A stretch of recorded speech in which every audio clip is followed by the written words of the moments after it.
लाहौर पाकिस्तान का दिल और इस दिल के बीच धड़कने वाले दो तारीखी नगीने, बादशाही किला और बादशाही मस्जिद। आज हम आपको सदियों पर मुहित एक ऐसे सफ़र पर ले चलेंगे जहां हर ईंट, हर मेहराब और हर गुंबद माजी की गूंज सुनाता है। बादशाही किला, जिसे लाहौर किला भी कहा जाता है, दरियाए रावी के किनारे पर वाक़या एक शानदार मुगल किला है।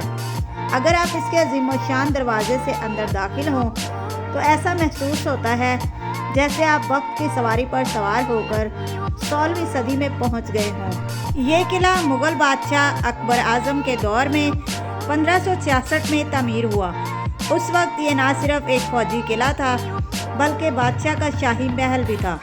किले के अंदर बेशुमार महल, बागात और हॉल थे, जिनमें दीवाने खास और दीवाने आम सबसे मशहूर हैं। क्या आप जानते हैं कि बादशाही किला कई बादशाहों के अरूज ज़वाल का गवाह रहा है? अकबर से जहांगीर, शाहजहां से औरंगज़ेब तक हर दौर ने इस किले में अपनी यादें छोड़ी।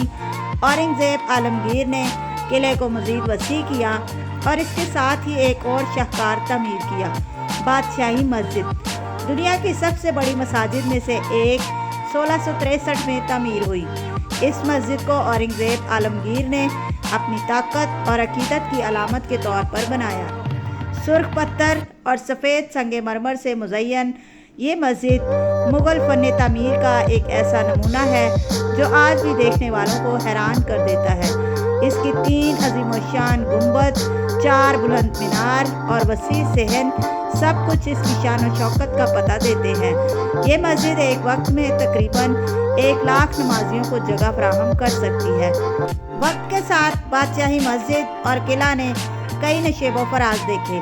सिख दौर में रंजीत सिंह ने किला को अपना महल बनाया और मस्जिद को फौजी अस्तबल के तौर पे इस्तेमाल किया।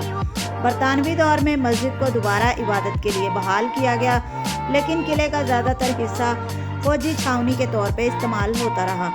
पाकिस्तान बनने के बाद दोनों इमारतों को कौमी विरसा करार दिया गया और आज ये सयाहों के लिए खुले हैं। जब आप बादशाही मस्जिद के सहन में खड़े होकर मीनारों की तरफ देखते हैं तो ऐसा लगता है जैसे तारीख आपसे बात कर रही हो। किला की दीवारों को छूकर महसूस होता है कि ये ईंटें सिर्फ मिट्टी की नहीं बल्कि सदियों की कुर्बानियों और फतूहात की यादगार हैं। ये दोनों इमारतें हमें याद दिलाती हैं कि हमारी तारीख कितनी शानदार है और ये कि हमें इस विरसे को संभाल कर रखना है ताकि आने वाली नस्लें भी इस पर फ़ख्र कर सकें। दोस्तों, बादशाही किला और बादशाही मस्जिद सिर्फ इमारतें नहीं, ये हमारे माजी की झलक हैं। अगर आपने कभी लाहौर का सफ़र नहीं किया तो एक बार ज़रूर आइए और अपने दिल को इन अजीम शाहकारों की शान और शौकत से रोशन कीजिए। बादशाही किले के साथ ही हमारी एक और तारीखी यादगार है मीनार पाकिस्तान।